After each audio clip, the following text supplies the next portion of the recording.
বিয়ের দিন বউরা যা ভাবে। এই তো লোকজন আসা স্টার্ট হয়ে গেছে, আবার আমাকে দাঁত কেলিয়ে কেলিয়ে হাসতে হবে। নমস্কার। ভালো করে খেয়ে যাবেন কাকিমা। দেখে তো কি দিয়েছে, কাচের বাটি। তোর ব্যাং ভালো লাগে না। এতে নিয়ে এসছেন। নমস্কার কাকিমা। দেখে দেখে দিয়েছে আবার কাচের বাটি। এই করে 150টা কাচের বাটির সেট পেলাম। দেখে তো কাকিমাকে নিয়ে আসছে। এটা কি? তার থেকেও বড় কথা, এটা কেন? অন্য কিছু দিতে পারতে কাকিমা, তুমি আরেকটা কাচের বাটি দিতে পারতে, কিন্তু এটা কেন? এটা নিয়ে কি করব? ভাল লাগে না ম্যাম। ধরো। ও খুব খিদে পেয়েছে, সেই কোন সকালে গিয়েছিলাম, আর এটা সবটা আমার সামনে খেয়ে যাচ্ছে। ভাল লাগে না ম্যাম।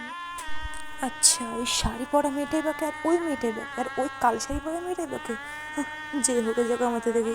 একে তো আমি গরমে মরে যাচ্ছি, তার মধ্যে আবার এই ফটোগ্রাফার চলে এসছে।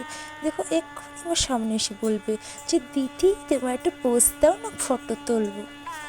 ম্যাম একটা পোজ দিয়ে ফটো তুলবো। হ্যাঁ বাবা, আই তোরাই বাকি। এই জন্য বিয়ে করতে এত ভালো লাগে। কি সুন্দর ফটো তুলছি, পোজ দিচ্ছি, এবার একটু স্লো মোশনে ভিডিও করবো। বাহ, এমনি ভালো লাগে। বাট এই পর্যন্ত স্টপ হলেই হয়, এরপরে আবার রান্না করো, বান্না করো, ভালো লাগে না। ফটোগ্রাফারের ছেলেগুলোকে দারুণ দেখতে, অন্তত আমার বরটার মতন ঠ্যাপসা। এত ভালো ভালো ছেলে থাকতে কোথায় বাপি আমার জন্য মুটকু ঢ্যাপসা চন্দ্রকে পছন্দ করলো।